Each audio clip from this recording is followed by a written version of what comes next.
The coffee had gone cold 2 hours ago, but I barely noticed. My eyes tracked across the monitor, displaying protein folding sequences that had consumed the last 18 months of my life. The algorithm was finally working. Predictive accuracy had jumped to 94.7% in the latest test run. My hands trembled slightly as I saved the data to the secure server, then made 3 backup copies on the encrypted drives in my desk drawer. Still playing with your little science project? I looked up to find my brother Marcus leaning against my home office doorframe, that familiar smirk plastered across his face. He'd let himself in using the spare key I'd given him for emergencies 3 years ago and apparently never returned. It's not a game, Marcus. This is my work. I minimized the windows on my screen reflexively. Years of dismissal from my family had trained me to protect what mattered. Right. Your groundbreaking research. He made exaggerated air quotes. Mom told me you're still doing your biology thing in the spare bedroom. When are you going to get a real job? I bit back the response that wanted to emerge. Marcus worked in commercial real estate sales and considered anything outside of immediate monetary transactions to be a hobby rather than legitimate work. The fact that I'd spent 6 years completing my PhD, another 4 in postdoctoral research, and now ran my own consulting laboratory apparently meant nothing to him. I have a real job. I've explained this before. Sure. He wandered into my office uninvited, picking up a framed photo of me receiving my doctorate. Dad always said you'd outgrow this phase. 34 years old and still playing in a laboratory. It's kind of sad, honestly. The familiar ache settled into my chest. Our father had passed away 3 years ago, never having acknowledged that my research had any value. He'd been a construction company owner like Marcus now was, and had always viewed my chosen field as impractical daydreaming. Was there something you needed, Marcus? I'm in the middle of something time-sensitive. Actually, yeah. He set down the photo and turned to face me, sliding his hands into his pockets. I'm a little short on cash this month. The business has some unexpected expenses. I was hoping you could spot me $5,000. I closed my eyes briefly. This happened every few months. Marcus lived in a house twice the size of mine, drove a BMW and took his family on elaborate vacations, but somehow was perpetually short on cash. I'd lent him money 4 times in the past 2 years. He'd repaid exactly none of it. I can't this time, Marcus. I have equipment purchases coming up and... Equipment for your pretend laboratory? He laughed. Come on, Sophia. What could you possibly need expensive equipment for? Just borrow stuff from whatever university is letting you use their space. I'm not affiliated with a university anymore. I have my own practice, my own laboratory, my own clients. And the equipment is essential for clients. He laughed harder. Who's paying you to play scientist? This is exactly what I'm talking about. You live in this fantasy world where your little hobby is some kind of legitimate business. Meanwhile, I'm running an actual company with real employees and real money, and you can't even help out your own brother. I stood up, moving to close my office door, a not-so-subtle hint. I've helped before, Marcus. Multiple times. And I need my resources for my own work right now. His expression darkened. You know what? Fine. Be selfish. But don't come crying to the family when you finally realize you've wasted your entire life on this nonsense. He left without another word, and I heard the front door slam a moment later. I stood there for a long minute, breathing slowly, reminding myself that his opinion didn't define my worth. Then I returned to my desk and continued working. The algorithm was beautiful. Elegant. And if my projections were correct, it would revolutionize protein structure prediction for drug development. 3 pharmaceutical companies were already in negotiation for licensing agreements. The patent applications had been filed 4 months ago through my attorney, covering not just the algorithm itself but 17 specific implementations and derivative processes. The total projected value, according to the IP lawyers, $4.2 million over the next 7 years, conservative estimate.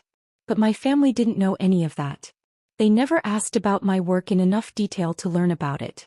2 weeks later, I arrived home from a consultation meeting with a biotech firm in Boston to find my office door open. My stomach dropped. I always locked it. Always. I rushed inside and immediately saw the disaster. Drawers pulled open. Papers scattered. My file cabinet's lock had been forced, the metal bent and scratched. And my desk drawer, the one where I kept the encrypted backup drives, hung open and empty. My hands shook as I pulled out my phone and dialed Marcus. "Hey sis. What's up?" He sounded cheerful. "Relax. Marcus, were you in my house?" "Oh yeah.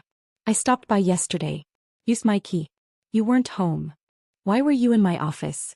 Why is everything?" "I needed to grab some files. No big deal." The world seemed to tilt slightly. "What files?"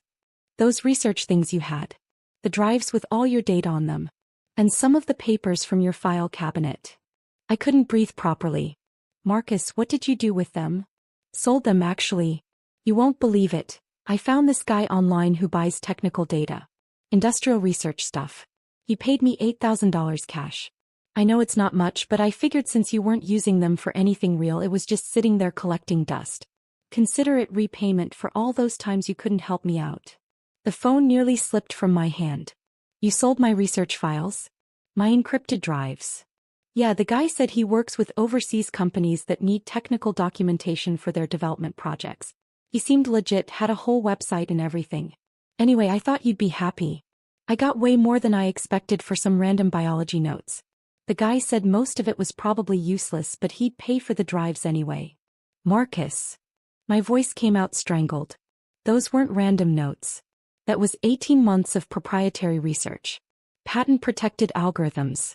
Confidential data covered under IP law. Do you have any idea what you've done?" He laughed. "Come on, don't be dramatic. It's not like you're some big pharmaceutical company. You're working out of your spare bedroom. How protected could it possibly be?" "I need the name of the person you sold them to. Right now." "Why? So you can embarrass yourself trying to get your precious files back?" "Sophia, just let it go. Maybe this is the universe telling you it's time to get a real career." "Marcus, I'm not joking. I need that information immediately. Look, I don't even remember the guy's name. We met at a coffee shop, he paid cash, and that was it. It's done. Just accept it and move on." He hung up. I stood in my destroyed office, looking at the empty drawer, trying to process what had just happened. Those drives contained everything. Complete algorithm documentation. Test results. Implementation protocols. Client confidentiality agreements had been stored in that file cabinet. Research notes with specific pharmaceutical applications that were covered under NDAs worth hundreds of thousands of dollars in penalties if breached.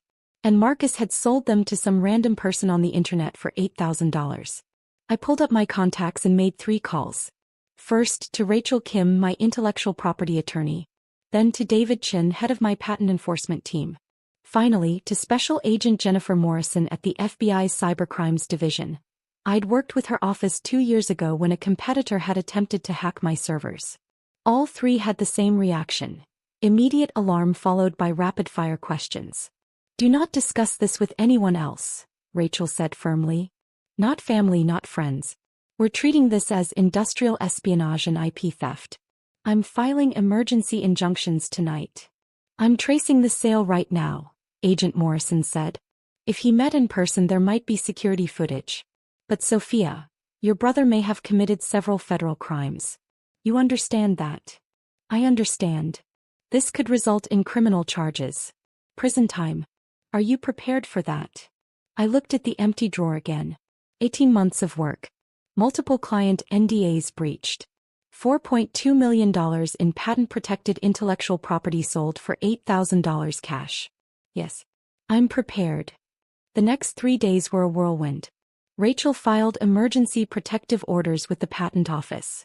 David's team traced the encrypted drives through their hidden digital signatures.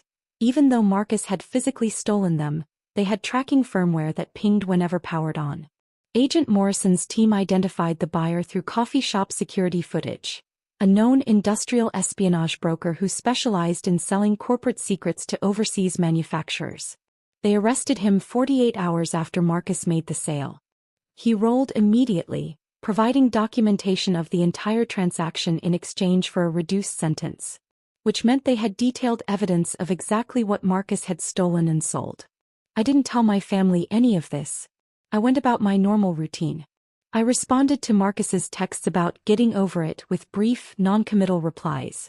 When my mother called to tell me I was being ridiculous about some old files, I said simply that I was handling it through proper channels. Proper channels? Mom had scoffed. What does that even mean? Sophia, your brother needed money for his business. The least you could do is be understanding instead of making a big drama out of some papers. They weren't just papers, Mom. Well, they certainly weren't worth $8,000. Marcus said the man who bought them was probably just being kind.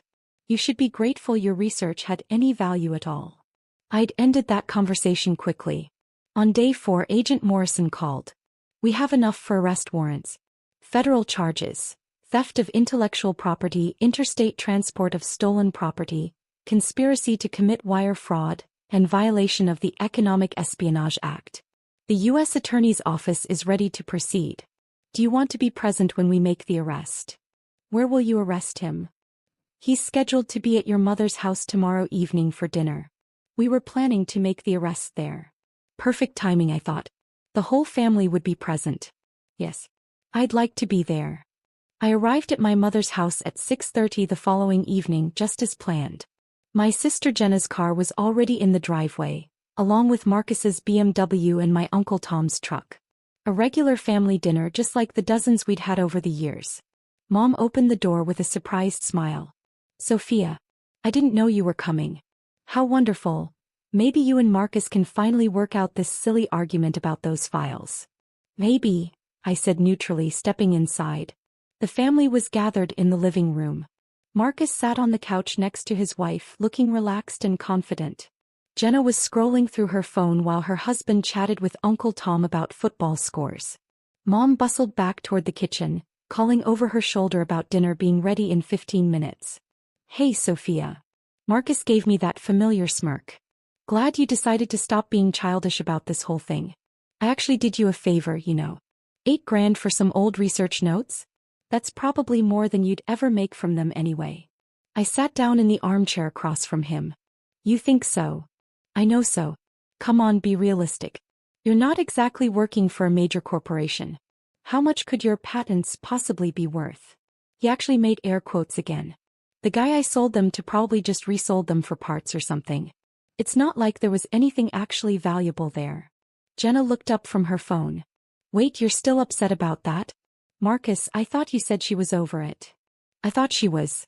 Guess our little sister likes to hold grudges. I'm not holding a grudge, I said calmly. I've been handling it through the appropriate legal channels. Marcus laughed. Legal channels? What, you filed a complaint with the Better Business Bureau? Sophia, just stop. You're embarrassing yourself. Actually, I said, checking my watch, I contacted the FBI's Cybercrimes Division, my IP enforcement legal team, and the U.S. Attorney's Office for the Eastern District. They've spent the last 4 days building a federal case. The room went very quiet. What are you talking about? Mom emerged from the kitchen, wooden spoon still in hand. The files Marcus stole and sold weren't just old research notes. They were patent-protected intellectual property covered under federal law. The algorithms alone are valued at $4.2 million. The client data he accessed included confidential pharmaceutical research covered by NDAs worth hundreds of thousands in penalty clauses. And the person he sold them to is a known industrial espionage broker who resells corporate secrets internationally. Marcus's face had gone pale. You're bluffing. The buyer was arrested 3 days ago. He provided complete documentation of your transaction in exchange for a reduced sentence. Security footage from the coffee shop where you met confirms your identity. And the encrypted drives you stole had hidden tracking firmware. My legal team traced them the moment they were powered on. Sophia, this isn't funny, Mom said sharply. Stop trying to scare your brother over some silly files. I'm not trying to scare anyone. I'm explaining what's about to happen. As if on cue, car doors slammed outside. Through the front window I could see 3 black SUVs pulling into the driveway. Marcus stood up abruptly. What is this? That, I said quietly, is the FBI. The doorbell rang. Mom looked at me, then at Marcus, then at the door. Sophia, what did you do? I didn't do anything. Marcus committed multiple federal crimes. I just reported them. The doorbell rang again, more insistently, followed by a firm knock and a voice. FBI. We have a warrant for Marcus James Sullivan. Marcus's wife grabbed his arm. Marcus, what is she talking about? This is insane. Sophia, call them off. Whatever you think I did. You stole $4.2 million worth of patent-protected intellectual property, I said, my voice steady. You violated federal IP law, the Economic Espionage Act, and multiple confidentiality agreements. You sold classified research data to a known criminal. And you did it for $8,000. Mom rushed to the door and opened it. 3 FBI agents stood on the porch, credentials already displayed. Behind them, I could see more agents moving around the perimeter of the house. Mrs. Sullivan? I'm Special Agent Jennifer Morrison. We have a warrant for the arrest of Marcus James Sullivan. She held up the document. This is ridiculous. Mom's voice was shrill. My son didn't do anything wrong. Ma'am, I need you to step aside. Agent Morrison and her team entered the house. Marcus backed up against the couch, his face now completely white. Marcus James Sullivan, you're under arrest for theft of intellectual property, interstate transport of stolen property, conspiracy to commit wire fraud, and violation of the Economic Espionage Act of 1996. Agent Morrison's voice was professional, almost bored, as if she did this every day. You have the right to remain silent. Sophia. Marcus's voice cracked. Tell them this is a mistake. They were just some files. Just some research. Just some research valued at $4.2 million, Agent Morrison said, snapping handcuffs onto his wrists. Protected by 17 active patents and covered under federal intellectual property law. 17 patents? Jenna whispered. That's impossible, Uncle Tom said. Sophia works in her spare bedroom. Dr. Sullivan operates a private research laboratory and consulting practice, Agent Morrison corrected, emphasizing the doctor in a way that made Uncle Tom flinch. She holds multiple patents in protein structure prediction algorithms used by 3 major pharmaceutical companies. The intellectual property your nephew stole and sold is considered critical infrastructure under federal law. She turned back to Marcus. The U.S. Attorney has authorized me to inform you that you're facing up to 15 years in federal prison and up to $5 million in fines. The buyer you sold to is cooperating fully. We have security footage, financial records, and digital forensic evidence. Your attorney will receive full documentation tomorrow morning. Sophia, please. Marcus's voice was desperate now as the agents began to lead him toward the door. I didn't know. I thought it was just, I didn't know it was worth anything. You didn't ask, I said quietly. You never asked what I actually do. You just assumed it was worthless because it wasn't what you understood. Mrs. Sullivan, another agent said, addressing Marcus's wife, we have a warrant to search your residence as well. Evidence suggests some of the stolen materials may still be on your property. We'll need access within the hour. He started crying. Mom grabbed my arm. Sophia, stop this. He's your brother. You can't let them take him to jail over some misunderstanding. It's not a misunderstanding, Mom. He broke into my office, forced open my locked file cabinet, stole my property and sold it to a criminal. Those are crimes. Federal crimes. But he didn't mean. He meant to steal my things because he decided they were worthless. He decided my work was worthless. My entire career was just a hobby to him. I pulled my arm free.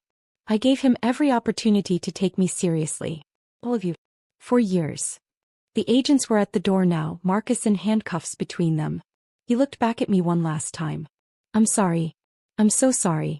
I didn't know. I know you didn't. That was always the problem. They took him out to one of the SUVs. Through the window I watched them secure him in the back seat. The living room was silent except for Marcus's wife's crying. Finally Jenna spoke, her voice small. Sophia, what exactly do you do?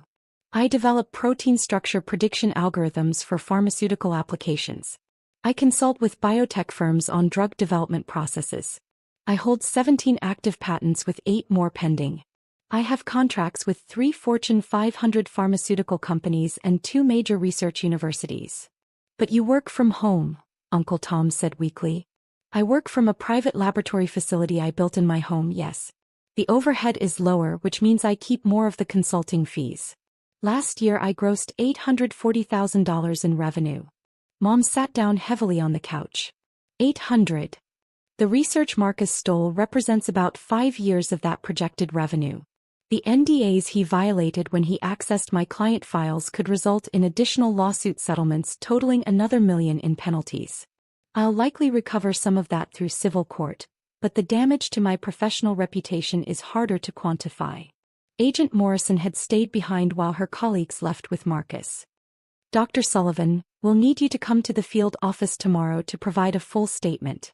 The U.S. Attorney will want to discuss your testimony for the grand jury. Of course. What time? 10 a.m. work for you? Perfect. She nodded to the room at large and left. I picked up my bag and headed for the door. Where are you going? Mom's voice was nearly a whisper. Home. I have work to finish. Sophia, wait. Please. We need to talk about this. We need to figure out how to help Marcus. I turned back to look at her. At all of them. Marcus broke federal law. There's nothing to figure out. He'll have a trial, and if he's convicted, which he will be because the evidence is overwhelming, he'll go to prison. That's how the justice system works. But he's family. And he treated me like my life's work was garbage. Like I was playing pretend. Like everything I've accomplished was worthless because he didn't understand it. I felt surprisingly calm. He had every opportunity to respect my career. To ask questions. To treat me like my work mattered. He chose not to. And then he chose to commit multiple felonies. Those were his choices. Jenna's husband cleared his throat awkwardly. For what it's worth, we had no idea you were doing so well. Why didn't you ever say anything? I tried. Many times. But when someone keeps dismissing everything you say as not being a real job, eventually you stop trying to explain. I left them sitting in stunned silence. The trial took 11 months to reach court. Marcus's attorneys tried everything. Arguing he didn't understand the value of what he'd taken, claiming I'd given him permission to access my office, suggesting the $4.2 million valuation was inflated. None of it worked. The federal prosecutor was thorough. She brought in expert witnesses from each of the 3 pharmaceutical companies I consulted for. They testified about the value of my algorithms, the breakthrough nature of my research, the competitive advantage my work provided. She showed the jury the patent documentation, the licensing agreements, the confidentiality clauses. And she walked them through exactly what Marcus had done. Breaking into a locked office, forcing open a locked file cabinet, stealing encrypted drives containing protected research, and selling that research to a known criminal for a fraction of its worth. The jury deliberated for 4 hours. Guilty on all counts. The judge sentenced him to 8 years in federal prison and ordered him to pay $4.2 million in restitution, plus an additional $750,000 for violating the confidentiality agreements with my clients. Marcus will never be able to pay that amount. His house was seized as part of the asset forfeiture process. His business collapsed once news of his conviction became public. Apparently, commercial real estate clients don't trust convicted felons with their transactions. Mom tried to talk to me at the sentencing hearing. I wasn't unkind, but I was clear. Marcus had made his choices and these were the consequences. He's still your brother, she said, tears streaming down her face. Yes, I agreed. And I'm still the sister he stole from because he thought my career was worthless. Actions have consequences, Mom. That's what being an adult means. 18 months after Marcus's arrest, I received an email from a venture capital firm in San Francisco. They'd been following the coverage of the case. It had made headlines in several tech and pharmaceutical industry publications, and were interested in discussing investment opportunities for expanding my research laboratory. The meeting led to a $12 million series of funding round. I hired a team of 6 researchers, leased a proper laboratory facility, and expanded into 3 new areas of protein research. 2 of my new patent applications were fast-tracked due to their potential applications in cancer treatment development. My family doesn't call much anymore. Jenna sends the occasional text, usually around holidays. Mom leaves voicemails I don't always return. Uncle Tom sent a Facebook friend request I haven't accepted. I'm not angry with them. I'm just done trying to justify my worth to people who fundamentally never believed in what I do. Last month, one of my algorithms was licensed by a pharmaceutical company for use in developing a new class of Alzheimer's medications. The licensing fee alone was $2.7 million, with royalties projected to add another $8 million over the next decade. I thought about calling my family to share the news. Then I thought about years of, when are you going to get a real job, and stop playing scientist, and just some worthless research. Instead, I called my research team and took them out for a celebration dinner. Some people spend their whole lives waiting for their family to see their worth. I decided to stop waiting and just keep building something worth seeing.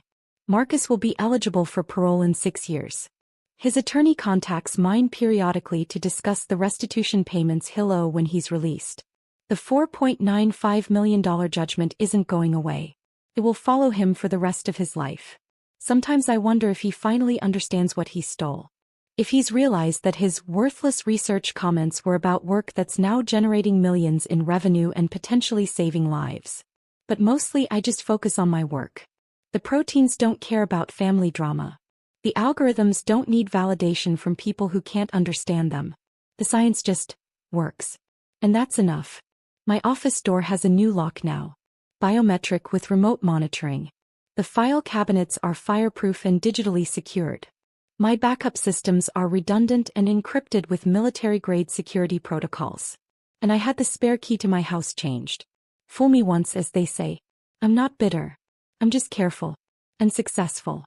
And finally free from needing anyone's permission to consider my work legitimate. The research papers on my desk tonight represent another potential breakthrough. A new approach to protein folding that could revolutionize drug development timelines. 3 more companies are interested in early licensing agreements. The projected value is even higher than the last algorithm. I save my work to the secure server, check all the backup systems and lock my office door behind me. Some people are born into families that celebrate their success. Others have to build their validation from scratch, patent by patent, discovery by discovery, until the work speaks for itself so loudly that even the doubters can't pretend not to hear it. I built mine. And no one can take that away. Not even family.